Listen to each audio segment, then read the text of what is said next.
7 films, 1 year. And somehow, they all failed. How does Hollywood release hit after hit, and then suddenly can't get a single one right? In 1982, something strange happened.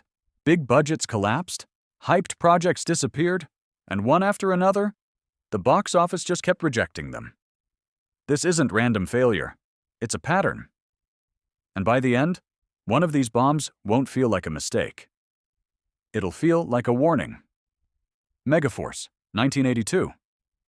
It doesn't start like a failure. It starts like a promise of the future. Bright colors, futuristic weapons, a team so perfectly assembled it feels engineered for success. Megga Force wasn't built quietly. It arrived with confidence, with the kind of visual identity that looked ready to sell toys, sequels, and an entire franchise. And for a moment, it almost convinces you. That's because everything on the surface feels intentional, stylized, controlled. But then something begins to slip. The tone doesn't settle.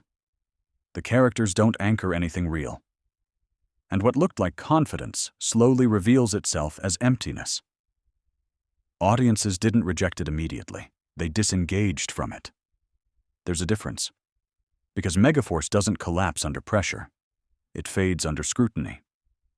The more you watch, the more artificial it feels. Dialogue doesn't carry weight. Action doesn't escalate tension. It just repeats motion without consequence. And that's where the problem sits.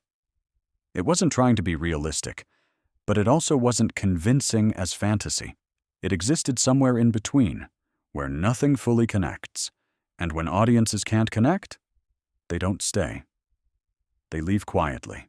What makes this failure important is how confident it was before release.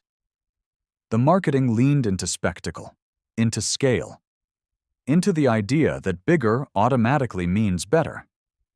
But Megga Force exposed something early in 1982. Audiences were starting to demand more than visuals. They wanted coherence.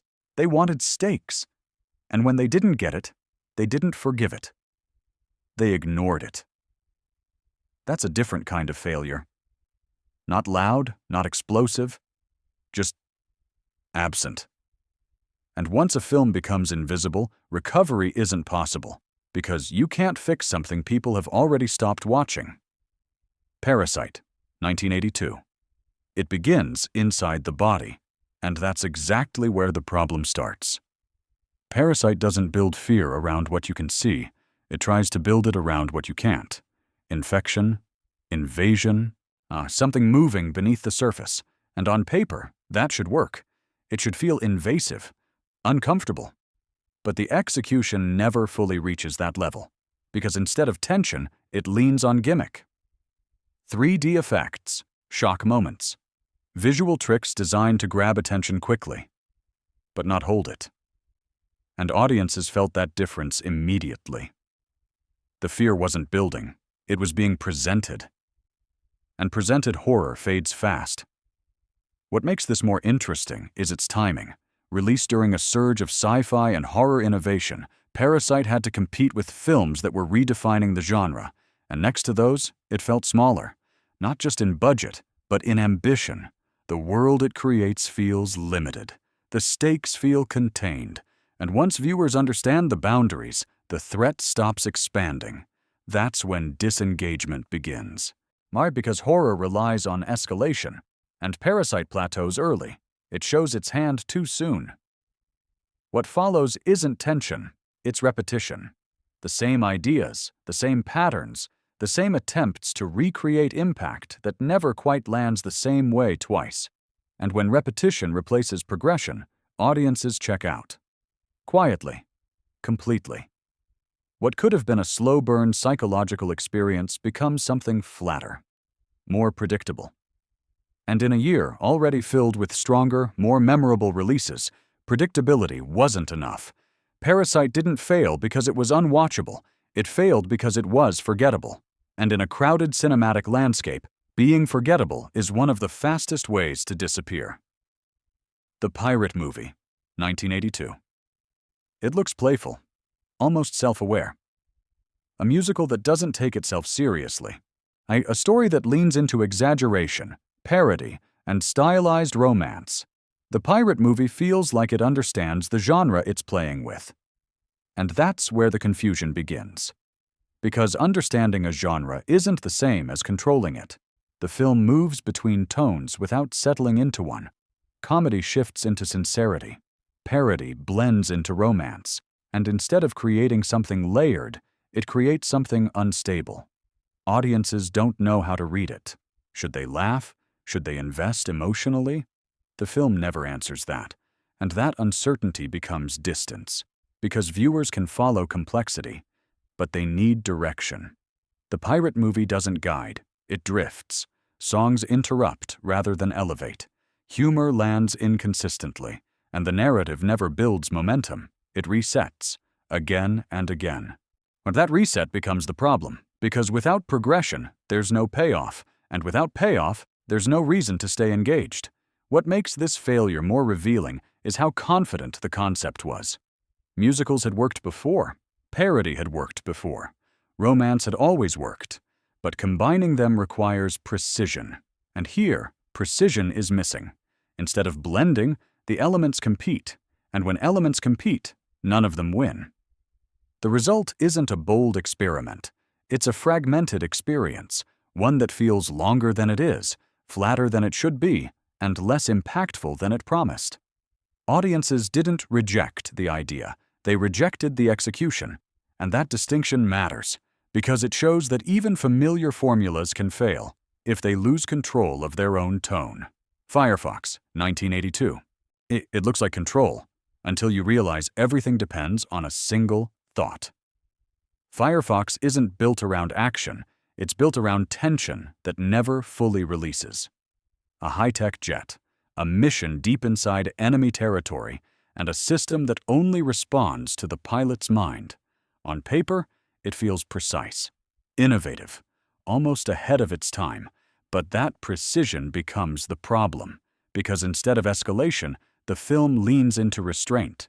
Long stretches pass without movement, without payoff, and what should feel like suspense begins to feel like delay. Audiences weren't confused. They were waiting for something to happen, waiting for the film to shift gears. But it never fully does. What makes this more noticeable is the expectation surrounding it. Directed by and starring Clint Eastwood, Firefox carried built-in trust. What the kind that suggests momentum, but momentum requires rhythm. And here, the rhythm stays flat. The stakes are high, but they don't feel immediate. The danger is present, but it doesn't intensify. And that creates distance. Because tension without release doesn't hold. It drifts. By the time the action finally arrives, the engagement has already weakened. Viewers haven't leaned forward, they've leaned away. And once that shift happens, recovery becomes difficult. Firefox didn't fail because it lacked ideas. It failed because it held them back for too long. And in a year where audiences were already responding to faster, more emotionally direct storytelling, hesitation became its biggest weakness. Butterfly, 1982. It doesn't begin with failure. It begins with attention. The kind that builds quietly at first, then accelerates. At headlines, curiosity, a sense that something bold, maybe even controversial, is about to arrive. Butterfly carried that weight before audiences ever saw a single frame. And for a moment, that attention feels like momentum. The kind that can carry a film forward before it even proves itself. But momentum without structure doesn't sustain. It collapses. Because once the film begins, something shifts. Not dramatically, not all at once, but enough to be felt. The tone doesn't settle. It moves unpredictably, sometimes serious, sometimes restrained, sometimes drifting into something that doesn't fully connect. And that inconsistency becomes difficult to ignore. Because tone is what guides the audience. It tells them how to feel, how to interpret what they're seeing. And when that guidance breaks, engagement begins to weaken. Characters don't anchor the story, they move through it. Their motivations feel incomplete. Their reactions don't always align with the emotional weight of the scenes, and as that continues, the story begins to fragment. Not visibly at first, but gradually. Scene by scene. Moment by moment. What should feel intense begins to feel uncertain, and uncertainty, without intention, creates distance, because audiences can handle complexity. They can follow difficult themes, but they need clarity beneath it, a sense that everything is moving toward something defined. Butterfly never fully establishes that direction. Instead, it feels like it's searching for itself while it unfolds, and that search becomes visible. What makes this more noticeable is how quickly perception changes. Before release, expectations are shaped externally, by promotion and by positioning, by suggestion. But after release, those expectations are replaced by experience. And when those two don't align, the reaction isn't neutral. It shifts sharply. The conversation changes. The film stops being about what it is and becomes about how it feels. And once that happens, recovery becomes difficult.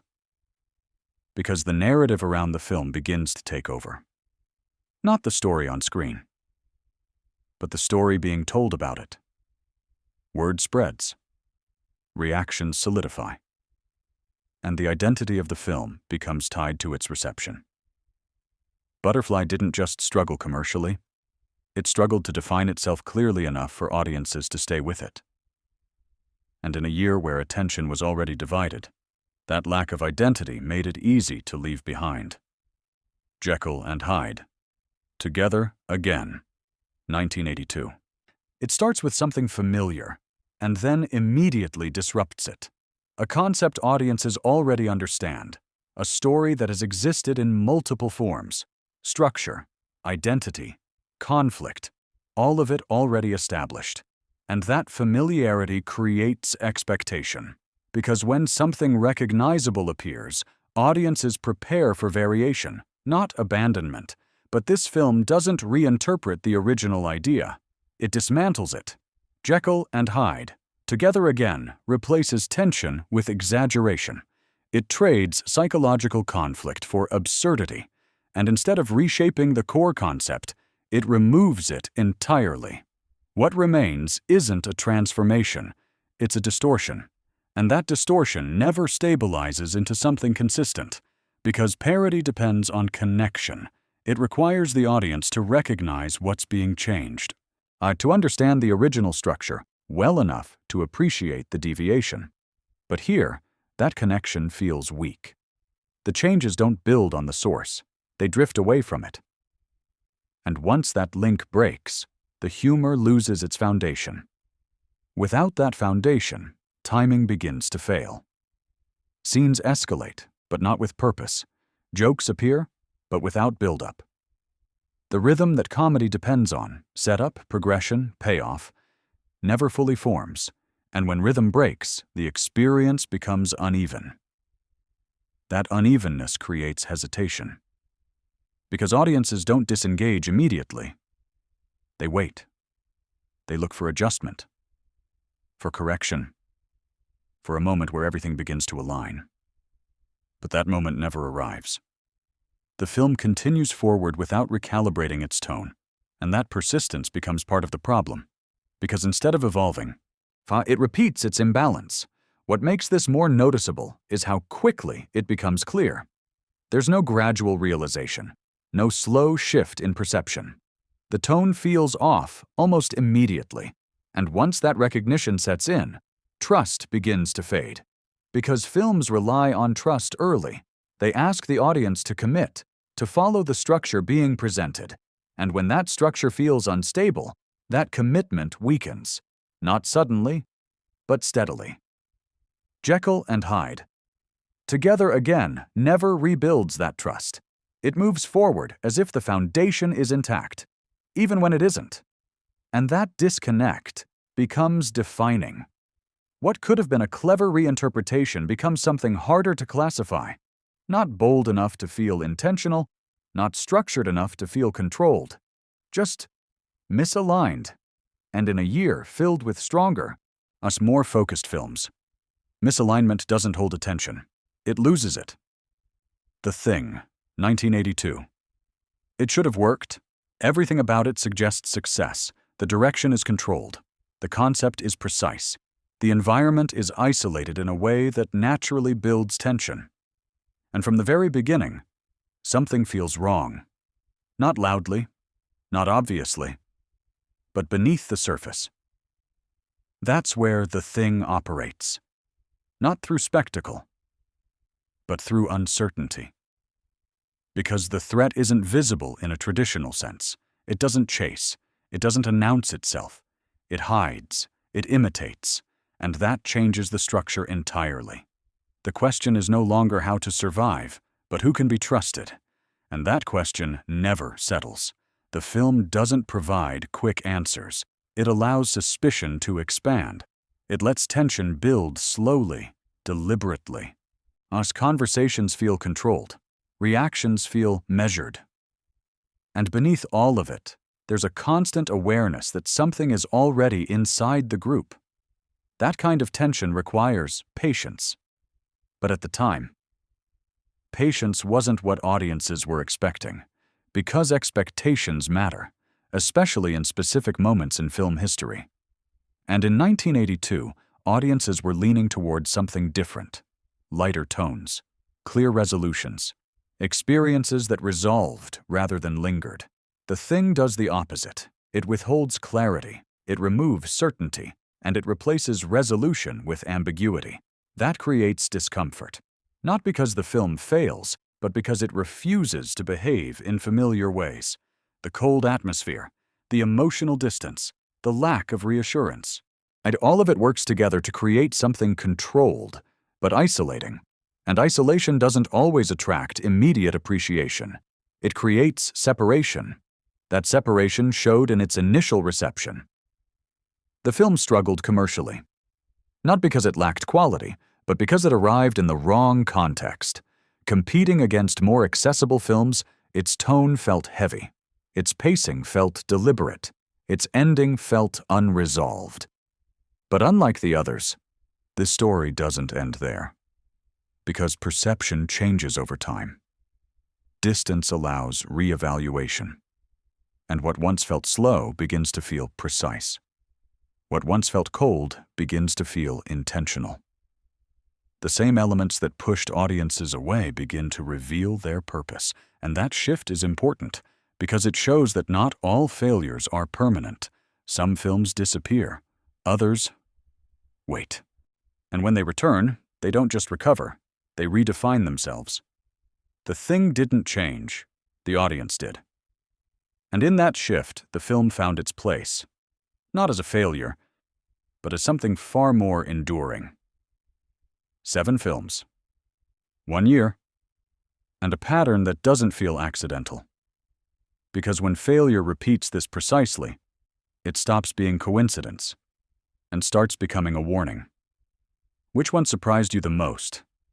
And which one didn't deserve to fail? If you want more hidden stories like this, where Hollywood's biggest mistakes reveal something deeper, like share and subscribe.